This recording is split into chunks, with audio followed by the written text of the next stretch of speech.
ஏழாம் பாவத்துக்கு வந்துச்சுன்னா என்ன ஆகும்? ஏழாம் பாவம் வந்துச்சுன்னா அது பெரிய சிக்கல், நிலையில்லாத ஒரு நிலை வந்துடும்.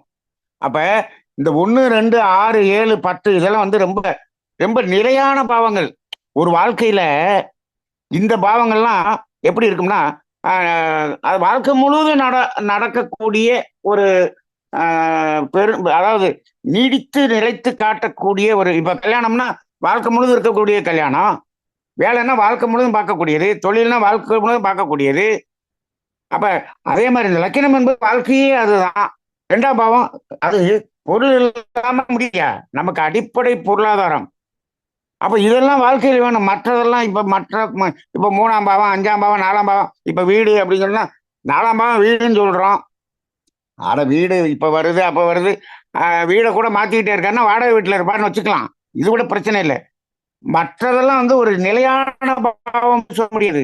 ஆனா இதெல்லாம் நிலையாக இருக்கக்கூடிய பாவங்கள். இதுக்கு வந்து சந்திரன் உபாதிபதியா வந்துச்சுன்னு சொன்னா, அந்த ஜாதகத்தை பார்த்து சொல்வதில் ரொம்பவும் கேர்ஃபுல்லா சொல்ல வேண்டி இருக்கும் என்பதை நம்ம பின்னாடி அதை நம்ம பார்ப்போம். ஆனால் நான் இதுவரை பார்த்ததில் பெரும்பாலும் இந்த சந்திரன் உபாதிபதியாக வருவதில்லை. நிறைய பேர் ஜாதகத்துல வருவதில்லை. ஆனா சில பேருக்கு லக்னத்துக்கும் வந்துருது. நிறைய ஒரு ரெண்டு ரெண்டு பாவங்களுக்கு சந்திரன் வர்றதை சில ஜாதகங்களை பார்த்துருக்குறோம். அவங்களுடைய நிலை அப்படிதான் இருக்கிறது இருக்கிறது. ஆக இந்த சந்திரன் வந்து மாறக்கூடியது, விரைவாக ஓடக்கூடியது அப்படிங்கிறத முதல்ல தெரிஞ்சுக்கிட்டு, அதுதான் திசாபுத்தியாக வருகிறது. அதுதான் நமக்கு இந்த விதியில் இருக்கக்கூடிய பலனை எடுத்து கொடுக்கிறது, அப்படிங்கிற வேலையை செய்கிறது அப்படிங்கிறத நாம வந்து இதை புரிந்து கொள்வோம். சரி, இப்ப சந்திரனுடைய காரகங்கள் என்னன்னு பார்ப்போம். சந்திரனுடைய காரகங்கள் என்ன? அது பூமியினுடைய துணைக்கோள். இப்ப சூரியனுடைய ஒளியை வாங்கி நமக்கு தரக்கூடியது. இப்போ சூரியன் வந்து உயிர்னு சொன்னா இது உடல்னு சொன்னோம். முக்கியமாக ரத்தம், மனம், ரத்த ஓட்டம், இது எல்லாமே இந்த சந்திரனுடைய ஒரு காரகங்களாக இருக்கிறது. அப்ப இந்த டிஸ்ட்ரிபியூஷன் அப்படிங்கிறது முழுதுமே இந்த சந்திரன்ல தான் வரும். ஏன்னா இந்த ரத்த ஓட்டம்னு சொல்றோம் இல்லையா, இந்த ரத்த ஓட்டம் தான் எல்லாத்தையும் எடுத்துக்கொண்டு எல்லா செல்களுக்கும் கொடுக்கக்கூடியது. இதை செய்யக்கூடியது இந்த சந்திரன் தான். அப்ப இந்த சந்திரன் இப்ப முகம், மனம் இந்த ரெண்டையும் சந்திரன்ல போடுறோம். இப்ப பாருங்க, இது மனோகாரகன். மனம் எப்படி இருக்கிறதோ அதுக்கு தகுந்த மாதிரிதான் முகம் இருக்கும். அதானே? இப்ப ஒரு மனம் கோபமா இருக்கு அப்படின்னு சொன்னா மூஞ்சில தெரிஞ்சிரும். சாந்தமா இருக்குன்னா மூஞ்சில தெரிஞ்சிரும். இப்ப இது எல்லாமே சந்திரனை அடிப்படையாக கொண்டதுதான். அப்ப இந்த சந்திரன் 8-12 இருந்துச்சு அப்படின்னு சொன்னோம்னா, இந்த ரத்த ஓட்டத்துல பிரச்சனை வரும். இந்த மாதிரி இது சம்பந்தமான பிரச்சனை வரும். அதே போல இந்த சைக்காட்ரிக் ப்ராப்ளம் வர்றது எல்லாமே இந்த சந்திரன் வந்து 8-12 தொடர்பு வரும்போது அப்படியெல்லாம் வரும். அப்ப இந்த சந்திரன் வந்து அது ஒரு நல்ல ஒற்றைப்படை தொடர்பு இருக்கும்போது இது சார்ந்த பிரச்சனைகள் எல்லாம் வராது. 8-12ன்னா ரொம்ப பிரச்சனை வரும். 2-4-6-10 சொன்னோம்னா ஓரளவுக்கு அதை சமாளிக்கக்கூடிய பிரச்சனையாக இருக்கும். இப்ப இது வந்து நம்ம இது சார்ந்ததெல்லாம் சந்திரனை சார்ந்து பார்க்க வேண்டும் என்று பார்க்கிறோம். அப்புறம் திசாபுத்தி என்பது சந்திரனை பொறுத்து இருக்கிறது. இப்போ ரத்த அழுத்தம், பிரஷர் சொல்றோம் இல்லையா, பிளட் பிரஷர் கூட சந்திரன் அடிப்படையாக கொண்டுதான் பார்க்கப்படுகிறது. அதே போல சிந்தனை என்று சொல்கிறோமே, அது சந்திரனை சார்ந்தது. சந்திரனை சார்ந்தது. இப்போ இப்போ அந்த சந்திரன் வந்து 5-9 தொடர்புல இருக்குது அப்படின்னு சொன்னோம்னா, அன்னைக்கு அவர் கற்பனையா நல்ல சிந்தை. இப்ப ஒரு கவிஞர் எல்லாம் பாட்டு எழுதுறாங்கன்னா அவங்களுக்கெல்லாம் அந்த அந்த சிந்தனை, அந்த சந்திரன் வந்து 5-9 தொடர்புல இருக்கும்போது நல்லா வரும். அது 1-3-5-7-9-11 இருந்துச்சுன்னா ரொம்ப நல்லா இருக்கும், நல்லா இருக்கும்.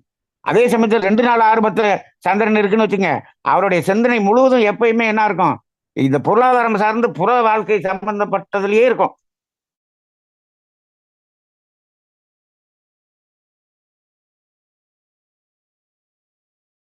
இருக்கும். சரி, பாருங்க கரண்ட் போயிடுச்சு. சரி,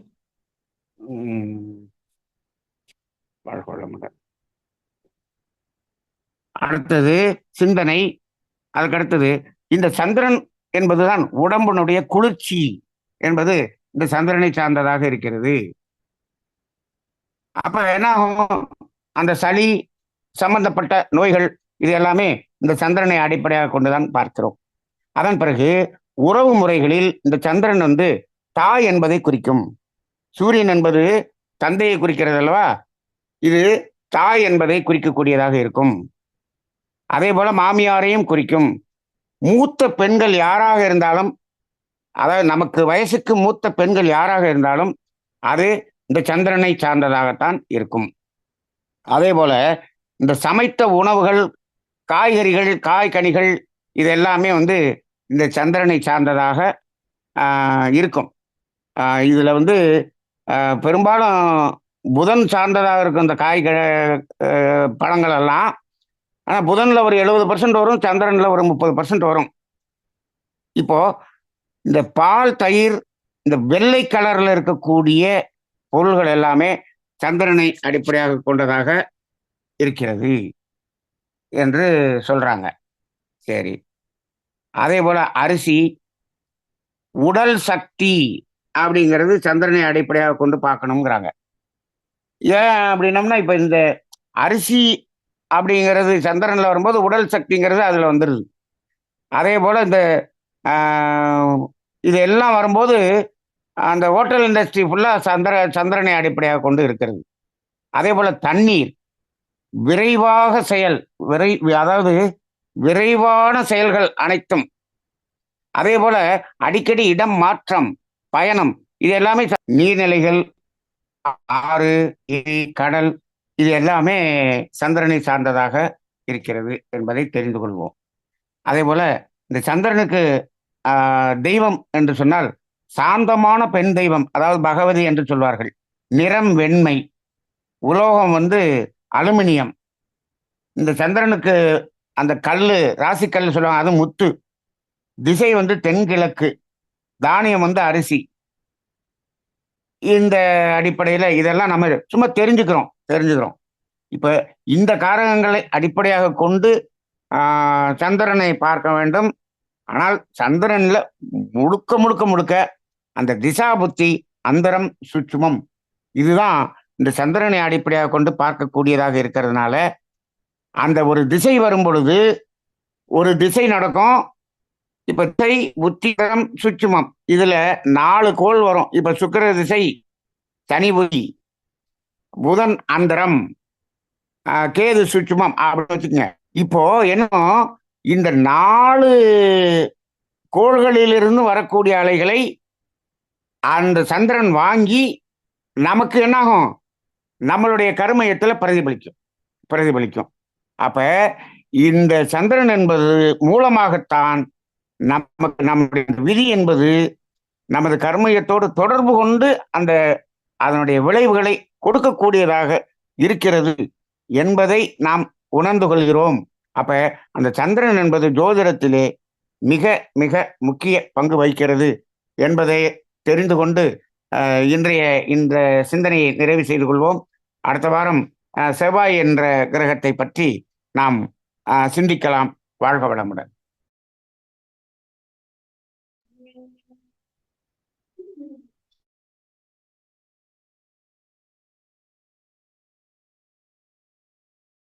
தியானமே யோகம் ஜோதிட ஞானம் அடிப்படை பயிற்சி. இப்பொழுது ஐயா அவர்கள் ரொம்ப சிறப்பாக சந்திரன் என்ற கோளை பற்றி நமக்கு விரிவாக சொன்னாங்க. இப்ப 12 கோள்களை வந்துதான் இப்ப நம்ம ஒண்ணுன்னா வரிசையா பார்த்துட்டு வரோம். போன வாரம் சூரியனை பற்றி ஐயா சொன்னாங்க. இந்த வாரம் சந்திரனை பற்றி சொல்லியிருக்கிறாங்க. ஐயாவே நல்ல விளக்கமா சொல்லியிருக்கிறாங்க. இருந்தாலும் ஒரு சின்ன குறிப்பு மட்டும் நான் சொல்லிடலாம்னு நினைக்கிறேன். ஒரு ரீகால் பண்ற மாதிரி, சந்திரன் வேகமாக நகரக்கூடிய ஒரு கோள். அது அதனால அத ரொம்ப நுணுகி பார்க்கணும். அதனுடைய பலன்கள் வேகமா நகர்றதுனால மாறிக்கிட்டே இருக்கும் அப்படின்னு ஐயா சொன்னாங்க. இப்போ சந்திரன் ஒரு ராசிக்கு 2.25 நாள். எடுத்துக்குது. அது வந்து ஒரு நம்ம பூமியை ஒரு சுற்றி சுற்றி வர்றதுக்கு 29 நாள். அதாவது சந்திரன் வந்து பூமியை சுற்றி வருகிறது அப்படின்றத நம்ம தெளிவா தெரிஞ்சுக்கிறணும். மற்ற கோள்கள் எல்லாம் சூரியனை சுற்றி வரக்கூடியது. குறிப்பா செவ்வாய், குரு, சனி இந்த 3 கோளும் சூரியனை சுற்றி வருகிறது அப்படின்றத நம்ம தெரிஞ்சுட்டோம் இப்ப ஐயா கொடுத்த பயிற்சியில இருந்து. இப்போ இந்த ராசி பலன் அப்படிங்கிறது வந்து தினசரி ராசி பலன் அப்படிங்கிறது வந்து சந்திரனை வச்சுதான் சொல்றாங்க. சந்திரன் வந்து மனோகாரகன் அப்படின்னு சொல்றாங்க. இப்போ வந்து சூரியன் எங்க இங்க இருக்கோ அங்கதான் வந்து அதை வந்து நம்ம வந்து பூமின்னு எடுத்துக்கணும் அப்படின்னு ஐயா சொல்லியிருக்காங்க. அதனால இந்த சந்திரன் வந்து சுத்தி வரக்கூடிய அந்த அந்த 29 நாளை வந்து அதை 360 டிகிரியாக வச்சு அதை 9ஆக பிரிச்சு கொடுக்கணும் பார்க்கணும்னு சொல்லியிருக்காங்க. இப்ப செவ்வாய், குரு, சனி இந்த 3ம் வந்து பூமிக்கு வெளியில இருக்க கோள்கள். புதன், சுக்கிரன் இது வந்து பூமிக்கு உள்ள இருக்கிற கோள்கள். இப்போ சந்திரனுக்கு என்ன முக்கியத்துவம் ஏன் கொடுக்குறோம் இவ்வளவு, அது என்ன பண்ணுது அப்படின்னு ஐயா வந்து நல்லா தெளிவா சொல்லியிருக்காங்க. சந்திரன் வந்து எல்லா கோள்கள்ல இருந்து வரக்கூடிய அந்த அலைகளை வந்து அதை ஈர்த்து அப்புறம் நமக்கு வந்து பூமிக்கு கொடுக்குது. அது வந்து ஒரு ஆண்டனா மாதிரி செயல்படுது அப்படின்னு சொன்னாங்க. 12 பாவங்கள்ல வந்து எந்தெந்த ராசியில கோள்கள் இருக்கோ அதை வச்சு அததான் வந்து நம்ம வந்து விதின்னு சொல்றோம். சந்திரன் அடிப்படையாக வச்சுதான் இந்த அந்த விதி திசா புத்தியை வந்து கணிக்கப்படுகிறது அப்படின்னு ஐயா சொன்னாங்க. இப்ப இந்த திசா புத்தி வந்து எப்ப நடக்கும் அப்படின்னு நம்ம திசா புத்தியில வரக்கூடிய அந்த பலன்கள் வந்து எப்ப நடக்கும் அப்படின்றத நம்ம தெரிஞ்சுக்கிறது எப்பன்னா அது வந்து சந்திரனை வச்சுதான் நம்ம தெரிஞ்சுக்க முடியும் அப்படின்னு சொல்லிட்டு அதுக்குதான் வந்து விதி, மதி, கதி அப்படின்னு அந்த 3 இதை பார்க்கணும் அப்படின்னு சொன்னாங்க. விதி அப்படிங்கிறது நம்மளுடைய லக்னத்தை வச்சு கணக்கு பார்க்கிறது, அந்த கட்டம், அதுதான் பாவ கொடுப்பினைகள் அப்படின்னு சொன்னாங்க. மதி அப்படிங்கிறது வந்து சந்திரனை வைத்து அந்த கோள்களிலிருந்து வரக்கூடிய அலைகளை வச்சு கொடுக்குது. இப்ப அந்த கதி அப்படிங்கிறது அந்த நேரத்துல அந்த கோள்கள் அதனுடைய சாரம் அது வந்து அந்த அந்த நேரத்துல எப்படி அமைஞ்சிருக்கோ அதை வச்சு கணிக்கிறது தான் இந்த கதி அப்படின்றது ஐயா வந்து தெளிவா சொல்லியிருக்கிறாங்க. இன்னும் அந்த காலத்தை வந்து துல்லியமா கணிக்கிறதுக்கு திசை, புத்தி, அந்தரம், சூட்சுமம் அப்படின்னு இந்த 4 இதுலயும் கணிச்சு பார்த்தோம்னா நம்ம வந்து சரியாக கணிச்சுக்கலாம் அப்படின்னு சொல்லியிருக்கிறாங்க. அடுத்ததாக வந்து இந்த சந்திரனுடைய அதனுடைய அதிபதி அந்த உப நட்சத்திர அதிபதி, நட்சத்திர அதிபதி, உப நட்சத்திர அதிபதி. இது அதாவது இந்த உப நட்சத்திர அதிபதி தான் ரொம்ப முக்கியம். அதை வச்சுதான் பலன் வந்து சரியாக சொல்ல முடியும் அப்படின்றத இப்போ இன்னைக்கு வந்து ரொம்ப தெளிவா ஐயா சொன்னாங்க. இப்ப இந்த சந்திரன் உப நட்சத்திரமாக வரும்போது அது வந்து மாறிக்கொண்டே இருக்கும். மனம் வந்து ஒரு நிலையில் இருக்காது. அதனுடைய வேகம் அப்படி இருக்கிறதுனால அதே போலவே அதனுடைய மனநிலை வந்து மாறிக்கொண்டே இருக்கும் அப்படின்னு ஐயா சொன்னாங்க. அப்புறம் அந்த காரகங்கள் பத்தி ஐயா வந்து சொன்னாங்க. சூரியனுடைய துணைக்கோள் அப்படின்னு அது வந்து சந்திரன் வந்து மனோகாரகன் அப்படின்னு சொல்லுவோம். ரத்த ஓட்டம் இதெல்லாம் சம்பந்தப்பட்டது. உடம்புல வந்து அது முகம் அப்படின்னு சொன்னாங்க. முகம், மனம் எப்படியோ அப்படித்தான் இந்த முகம் மனதினுடைய இதை வந்து பிரதிபலிக்கக்கூடியது அந்த முகம் அப்படின்னு சொல்லிட்டு சொன்னாங்க. இப்போ அது வந்து எந்தெந்த அந்த ஒற்றைப்படை, இரட்டைப்படை அந்த பாவங்களை சேரும் போது என்னென்ன பலன்கள் நமக்கு கிடைக்கும், அது எப்படி இருக்கும் அப்படின்னு சொல்லிட்டு ஐயா சொன்னாங்க. இது வந்து உறவு அப்படின்னும் போது தாய், நம்ம மாமியார், மூத்த பெண்கள் அப்படின்னு எல்லாம் சொல்லியிருக்காங்க. இப்ப ஒரு வியாபாரம் அப்படின்னு செய்யணும் சொன்னா இந்த சந்திரன் அப்படின்னு அவங்களுக்கு அந்த திசா புத்தி அப்படி இருக்கும்போது சொன்னீங்கன்னா இந்த பால், தயிர், அரிசி, அந்த ஹோட்டல் சம்பந்தமான அதெல்லாம் அந்த பிசினஸ் எல்லாம் நீங்க பண்ணலாம் அப்படின்லாம் வந்து சொல்லுவாங்க. அப்புறம் வந்து இந்த விரைவான செயல்கள் பயணம், இப்ப இந்த டாக்ஸி இதெல்லாம் கால் டாக்ஸி எல்லாம் வச்சு நடத்துறாங்க இல்லையா, அதெல்லாம் வந்து இந்த சந்திரனை வைத்துதான் அப்படின்னு சொல்லிட்டு சொல்லுவாங்க. சந்திரன் கூடிய அந்த மணிகள், அந்த உலோகம், அது எல்லாத்தையும் வந்து ஐயா வந்து சொன்னாங்க. இது எல்லாமே வந்து நமக்கு ஓரளவுக்கு எல்லாமே நமக்கு தெரிஞ்சது. மற்றபடி ஐயா ரொம்ப குறிப்பா சொன்னது இந்த சந்திரன் தான் இந்த மனோகாரகன் அப்படின்றது. நம்ம மகரிஷி பஞ்சபூத நவகிரகத்துல கூட அந்த கோள்களுடைய அலைகள் வந்து ஐயா தான் நமக்கு விளக்கம் அதை சொல்லியிருக்காங்க ஏற்கனவே. அந்த கோள்களுடைய அலைகள் வந்து நமக்குள்ள போய் நம்மளோட ரசாயன மாற்றத்தை உண்டு பண்ணி நம்மளுடைய மனதில் ஒரு மாற்றத்தை கொடுப்பது. அப்போ அந்த சந்திரன் தான் அந்த மனோகாரகன் அப்படின்னா மனம்தான் முக்கியம் அப்படின்றது வந்து இந்த சந்திரனை வச்சுதான், சந்திரன் தான் அதனால ரொம்ப முக்கியம் அப்படின்றது நமக்கு ரொம்ப தெளிவா நமக்கு புரிய வச்சுட்டாங்க ஐயா. ஐயா அவர்களுக்கு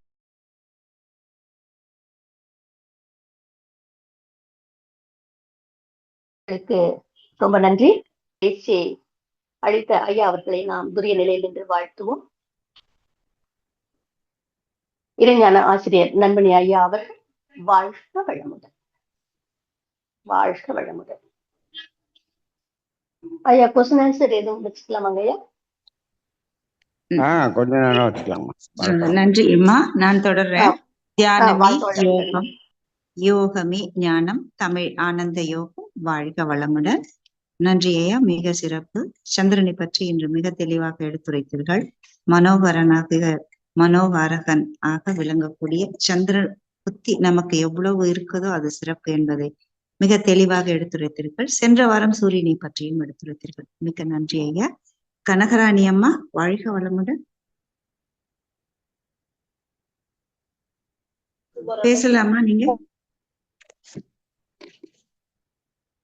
வாழ்க வளமுடன் கனகராணி அம்மா. வாழ்க வளமுடன். வாழ்க வளமுடன். சொல்லுங்க. சந்திரனை பத்தி இன்னைக்கு ரொம்ப விளக்கமா சொன்னீங்க, தெளிவாகவும் சொன்னீங்க. அம்மாவும் திருப்பி ஒரு டைம் ரீகேப் பண்ணிட்டாங்க. அதனால எனக்கு ஒரு கேள்வி.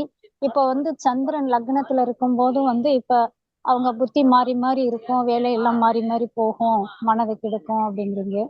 இப்ப கேதுல இருக்கும் லக்னத்துல இருக்கும் போதுன்னு பாத்திரக்கூடாதுமா. சந்திரன் லக்னத்துல இருக்கும் போது அல்ல. அதாவது அந்த லக்னம் வந்து எந்த டிகிரியில அமைஞ்சிருக்கோ அதனுடைய நட்சத்திரம் உப நட்சத்திரமாக வரக்கூடிய போது அந்த உப நட்சத்திரமா சந்திரன் வந்துச்சுன்னாதான் இந்த பிரச்சனை வரும். சரி சரிங்க. அப்ப இந்த மனதை கெடுக்கிற ஒரு தன்மை இருக்கு, கேதுவுக்கும் மனதை கெடுக்கிற ஒரு தன்மை இருக்குங்களா ஐயா? அதாவது கேது எப்படின்னா சந்திரன் வந்து நிலையில்லாத தன்மையை ஏற்படுத்தக்கூடிய, மாறிக்கிட்டே இருக்கிற மாதிரி இருக்கும். கேது எப்படின்னா அந்த மனதை வந்து நிலையானதுக்குள்ள கொண்டு போய் விட்டுரும். என்ன பண்ணுன்னா ஒரு ஞானத்துல கொண்டு விட்டுரும். ஞானத்துக்கு போயிட்டாங்கன்னு வச்சுங்க. அப்ப இப்போ ஒரு ஞானி இருக்காரு, கேது வந்து அந்த ஞானத்துக்கு பக்கம் போகும். இந்த ஞானியா போகும்போது 15 நாளுக்கு ஞானியா இருப்பாரு, 15 நாளுக்கு வியாபாரியா இருப்பாரு, 15 நாளைக்கு இதுக்கு வந்துருவாரு. அப்படிலாம் மாற மாட்டாரு. அந்த கேது வந்து ஒரு நிலையான ஒரு மனநிலையில கொண்டு போய் விடுமே தவிர, சந்திரன் வந்து நிலையற்ற மனம்னு வச்சுக்கோங்க. கேது வந்து நிலையான மனம் அப்படி வச்சுக்கலாம். அதுவும் வந்து மனம் சம்பந்தப்பட்டதாக இருக்கும். அது என்னன்னா மனதை ஆஃப் பண்றது கேது. மனதை வந்து ரொம்ப ஆக்டிவேட் பண்ணி அலைய விடுறது வந்து சந்திரன். புரியுதுங்க. அப்புறம் இன்னொன்னு, இப்ப நீங்க இந்த சுக்கிர திசை இந்த மாதிரி இருக்கும்போது இப்போ நட்சத்திரங்கள் வந்து 1ஆம் பாவம் 2ஆம் பாவம் இந்த மாதிரி வரும்போது முதல் பாகம்னா 5 வருஷம், 2வது பாகம்னா 10 வருஷம் அப்படின்னு பிரிச்சு சொன்னீங்க. இப்ப 2, 3ஆம் பாவம் 15. இதே மாதிரி வந்து இப்ப செவ்வாய் திசைங்கும் போது 7 வருஷம், கேது 7 வருஷம், இப்ப ராகுனா அது 7 வருஷம். இதெல்லாம் எப்படிங்க பிரிக்கிறது? இல்ல எதா இல்ல அது எதுக்கு பிரிச்சோம்னா, இப்ப செவ்வாய் திசைன்னு செவ்வாய் திசை ஒரு நட்சத்திரத்துல வரும், ரைட்டுங்களா? இப்போ இவர் பிறக்கிற நேரம் வந்து அந்த நட்சத்திரம் தொடங்கிய நேரத்துல பிறக்கிறாரா, அந்த நட்சத்திரம் தொடங்கி நகர்ந்து வந்துட்டதுல பிறக்கிறாரா? அததான் இங்க எப்படி தெரிஞ்சுக்கிறது? இப்ப அந்த செவ்வாயினுடைய நட்சத்திரத்துல இவர் 2ஆம் பாதத்துல பிறக்கிறாருன்னு வச்சுக்கங்க. சரிங்கய்யா. அப்ப என்ன ஆயிரும், அந்த 7 வருஷத்துல கிட்டத்தட்ட ஒரு 1.5 வருஷம் கடந்துரும். சரி சரிங்கய்யா. இப்ப முழுசா 7 வருஷம் இருக்காது. இப்ப அதாவது பிறந்ததுல இருந்து என்ன பண்ணும், அவருக்கு அந்த 1.5 வருஷம் போக மிச்சம் மட்டும்தான் நடக்கும். அவ்வளவுதான். ஆமா ஆமாங்கய்யா. இப்படிதான் நம்ம கணக்கு எடுத்துக்கிறோம். அப்படிதான் கணக்கு. அது அது பிறக்கும் போது என்ன திசை நடக்குது, அது எவ்வளவு இருக்குதுங்கிறத பாக்குறது தான் அந்த பாதம். ஆமாங்க. இப்ப ஒரு நட்சத்திரம் சொல்லும் போதே அவங்க இந்த திசைன்னு நம்மளுக்கு தெரியுது. அப்ப இவங்களுக்கு எந்த திசை? ஒரு நட்சத்திரத்தை பார்த்தோன்னா என்ன திசைன்னு கண்டுபிடிச்சிடலாம். ரைட்டுங்களா? அதுல அந்த நட்சத்திரம் எவ்வளவு ஓடிருச்சு நம்ம பிறக்கும் போது அப்படிங்கும் போது அதை கழிச்சிட வேண்டியது. அவங்க எந்த பாகத்துல இருக்கிறாங்க அதை பார்த்து நம்ம தெரிஞ்சுக்கலாம். இப்ப இத்தனை கழிச்சுட்டு அதைத்தான் இவங்க போட்டிருப்பாங்க, கற்பசல் நீக்கி மிச்சம் எவ்வளவு இருக்கு, 7 திசையில இனி நடக்க வேண்டியது நான் 5 வருஷம் அப்படின்னு போட்டுருவாங்க. இப்ப நம்ம ஒரு பார்க்காம ஒரு கணிக்கணும்னு சொல்லும் போது இதையெல்லாம் நம்ம தெரிஞ்சு வச்சுக்கிட்டா இதெல்லாம் நம்ம தெரிஞ்சுக்கிறதுக்கு தான் நம்ம பேசிக்கிறோமே தவிர, இதெல்லாம் நீங்க சிஸ்டத்துல போட்டீங்கன்னா எல்லாம் ஆட்டோமேட்டிக்கா அது வந்துடும். அது வந்துடும். நம்ம ஆனா அது வந்துருதுங்கிறதுக்காக நம்ம தெரிஞ்சுக்கணுங்கிறதுக்காக தான் நம்ம இதெல்லாம் நடத்துறோம். வேற ஒண்ணும் இல்லை. இப்ப டக்குன்னு தெரிஞ்சுக்கலாம், இல்லைன்னா போய் அதுல போய் பாக்குறதுக்கு நம்ம சிஸ்டத்துல எல்லாமே வருது.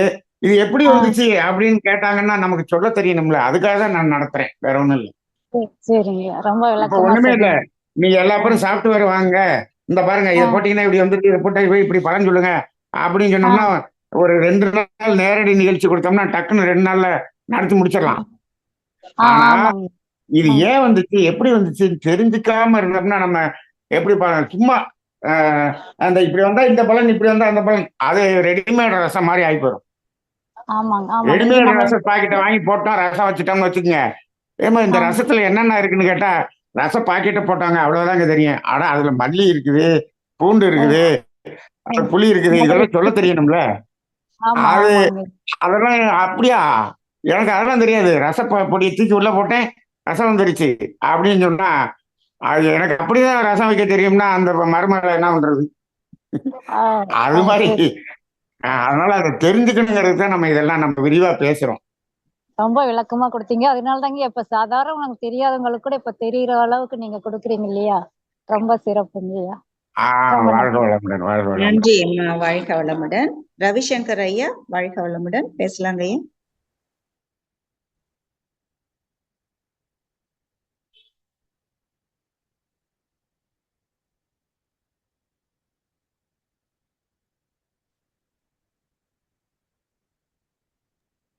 ஐயா வாழ்க வளமுடன். ஐயா வாழ்க வளமுடன், சொல்லுங்க. ஐயா இன்னொரு தடவை இந்த லக்னம் அந்த கணிக்கிறதுங்கய்யா, அதுதாங்க எனக்கு கொஞ்சம் தடவை சொல்ல முடியுமாங்கய்யா?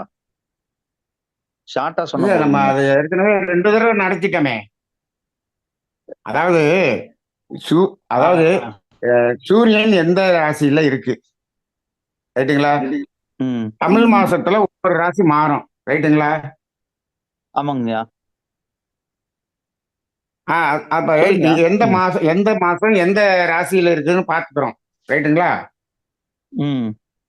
அன்னைக்கு சூரிய உதயத்துல இருந்து 2 மணி நேரம் அந்த லக்கணம் தான் இருக்கும். 2 மணி நேரம் அந்த லக்னம் இருக்கும். ஓகேங்க ஓகேங்க. இப்ப மார்கழி மாசம் தனுசுல இருக்கு. தனுசுல இருக்குங்கிறப்ப தனுசுல காலையில சூரிய உதயத்துல இருந்து 2 மணி நேரம் தனுசுல தான் இருக்கும். ஆனா அந்த தனுசுல இப்ப சூரியன் எவ்வளவு வந்துருச்சு, கிட்டத்தட்ட 15 டிகிரிக்கு மேல வந்துருச்சு. 15 டிகிரி தீருச்சு. அப்ப என்ன ஆகும்னா 1 மணி நேரம் தனுசு லக்கணம் இருக்கும், 1 மணி நேரம் மகர லக்கணமா மாறிடும். ஆமாங்கய்யா. அந்த சூரியன் எத்தனை டிகிரி நகர்ந்து இருக்குன்னு பார்த்து அதுல இருந்து 2 மணி நேரம் அப்படியே சுத்தி வந்தீங்கன்னா லக்கணத்தை கண்டுபிடிச்சிடலாங்க, அவ்வளவுதான். சரிங்க. அதே மாதிரிங்க நட்சத்திரங்க போது எப்படிங்க கரெக்டா இது பண்றது? நட்சத்திரம் வந்து எந்த டிகிரியில இருக்கு, எந்த பாதத்துல இருக்கு, டிகிரியை வச்சுதாங்க கண்டுபிடிக்க முடியும். டிகிரி வச்சுதான் நம்ம ஒரு அது. ராசியை 30 டிகிரியா பிடிச்சிடறோம் இல்லையா? ம். அதுல வந்து நம்ம என்ன பண்ணிடுறோம், ரெண்டு ரெண்டு ஆஹ், மொத்தம் 9 பாதமா பிரிச்சிடறோம்ல. அதை பிரிச்சு ஆமாங்கய்யா. பாக்குறப்பதான் கண்டுபிடிக்க முடியும். அப்படி ஆமா, பிரிச்சு பார்த்தா இது தெரியும். எல்லாம் நீங்க ஓகே. சிரமப்பட வேணாங்க. நீங்க நீங்க நீங்க இதுல ம். கம்ப்யூட்டர்ல போட்டீங்கன்னா எல்லாம் வந்துருங்க. ஒண்ணும் இல்ல, நம்ம சரிங்க. தெரிஞ்சுக்கிறதுக்கு தான், வேற ஒண்ணும் இல்ல. அது எல்லாத்தையும் அதே கால்குலேட் பண்ணி கொடுத்துரும். No problem. சரிங்க, நன்றிங்க. அதே மாதிரிங்கய்யா, இப்ப சுக்கிரனும் பூமியும் சாரி புதனும் சூரியனை ம். ஒட்டியே வர்ற மாதிரி இருக்கு. ஆனா அதுக்கு அப்படி பார்க்கும்போது காரணம் வந்து புதன் தசை வந்து புதன் தசை அதுக்கு ஆனா ரொம்ப காரணம் காலம் வந்து நம்ம நீடிக்கிற மாதிரி இருக்கு. பூமிக்கு உள்ள இருக்குதுங்க. இந்த அ- சுக்கிரனும் புதனும். ஆமாங்கய்யா. ஆனா புதன் தசை பாத்தீங்கன்னா ரொம்ப நாள் நடக்கிற மாதிரி இருக்குதுங்க அது மட்டும். அது திசை வந்து புதனுக்கு வந்து திசை வந்து அவ்வளவு காலம். இப்ப குருவுக்கு 16, புதனுக்கு 17, ராகுக்கு 18, சனிக்கு 19, சுக்கிரனுக்கு 20. இதெல்லாம் வந்து திசை நடத்துறதுங்கிறது அது எதை வச்சு எப்படி அத்தனை காலம் கொடுத்தாங்கங்கிறது நமக்கு தெரியலங்கய்யா. அதெல்லாம் 120 வருடம் கணக்கு ம். போட்டு கொடுத்துருக்காங்க. இதெல்லாம் வந்து சித்தர்கள் ஆ. ஞானம். அது அதை பத்தி எனக்கு அது ஏன் இங்க இங்க உள்ள இருக்கிறதுக்கு வந்து இப்ப சுக்கிரனுக்கு 20 வருஷம் வந்துருது. புதன் ரெண்டுமே ஆமா, ஆனா உள்ளதா உள்ள இருக்கு. இருக்குது. உள்ள ஆமாங்கய்யா. இருக்கிற ரெண்டுக்கும் பாத்தீங்கன்னா அதிகமா இருக்கு. அதுதாங்க புரியல. செவ்வாய் வெளியில இருக்குது, அதுக்கு 7 வருஷம் தான் இருக்குது. ரைட்டுங்களா? ஆமாங்கய்யா. அந்த அது வந்து அது ஏன் அப்படிங்கறதெல்லாம் தெரியலைங்க. அதெல்லாம் பெரிய ஞானம்யா. அது ம். எதையாவது பெரிய ஜோதிடர்கள்ல முடிஞ்சா கேட்டு தெரிஞ்சா சொல்றேங்க. சரிங்க. வாழ்க சரிங்கய்யா. வளமுடன். வாழ்க வளமுடன். நன்றிங்க, நன்றி ஐயா. நன்றிங்க. வாழ்க வளமுடன் ஐயா. கமலவதி அம்மா வாழ்க வளமுடன். பேசலாமா? ஐயா வாழ்க வளமுடன் ஐயா. வாழ்க அஹ், வளமுடன். அப்ப இந்த உப நட்சத்திரம் அப்படின்ற அந்த இது வந்து நீங்க அதுக்கப்புறம் இப்ப அப்புறம் சொல்லி உபநட்சத்திரம். தருவீங்களாங்க ஐயா? ஆ உபநட்சத்திரம் அதானே? ஆமாங்க ஐயா. ஆ உபநட்சத்திரம், ஆமா. அது நம்ம இப்ப கேபி சிஸ்டத்துக்கு இப்ப இப்ப இதை முடிச்சுட்டு நம்ம அடுத்து கேபி சிஸ்டம் அப்படின்னு வரும்போது உபநட்சத்திரம் எப்படி, எது உபநட்சத்திரம், அந்த உபநட்சத்திரத்தின்படி எப்படி 12 பாவத்தை பண்றது அப்படிங்கிறது ம். சொல்லித்தரலாம். ஆனா அதுக்கெல்லாம் வந்து அந்த ஒரு புத்தகத்தை வாங்கிட்டாதான் அது கால்குலேஷன் நம்ம போட முடியும். ஒண்ணு அந்த புத்தகம் சரி. வாங்கணும், இல்லாட்டி ம். சாஃப்ட்வேர் வாங்கணும். சரி சரிங்க ஐயா. அப்பதான் சொல்ல முடியும். நம்ம சொல்ல அதை பத்தி முடியும். டீட்டெயில் மட்டும் நம்ம சொல்லிடலாம். அதை ம், ம். கால்குலேட் பண்றதுக்கு நம்ம கால்குலேட் பண்ணி எடுக்கிறது அந்த ஒரு புத்தகத்துல வந்து ஃபுல் டீட்டெயில்ஸ் வந்து இந்த சார்ட் ஃபுல்லா இருக்கும். அதை வச்சு நம்ம தேடி எடுக்கலாம். சாஃப்ட்வேர் வாங்கிட்டோம்னா நம்ம போட்ட உடனே அது என்ன பண்ணிடும், எல்லா உபநட்சத்திரம் எல்லாத்தையுமே காட்டிடும். ஓ சரி அதாவது சரிங்க ஐயா. சாஃப்ட்வேர் இல்லாம இதுல பலன் பார்க்கிறது கஷ்டம். கொஞ்சம் கஷ்டம். கஷ்டம். ம். சாஃப்ட்வேர் வேணும். சாஃப்ட்வேர் இல்லாம பார்க்கிறதுங்கிறது ரொம்ப ரொம்ப ரொம்ப கால்குலேஷன் வரணும், ரொம்ப கஷ்டம். சாஃப்ட்வேர் இருந்தாதான் ஈஸி. அப்பதான் ஈஸியா துல்லியமான பலன். அப்படி இல்லைன்னா மேலோட்டமான பலன் வந்து நம்ம ராசி கட்டத்தை வச்சே சொல்லிக்க வேண்டியதான். சரிங்க ஐயா. வாழ்க சரி வளமுடன். வாழ்க வளமுடன். ஓகேங்க ஐயா. நன்றிங்க ஐயா.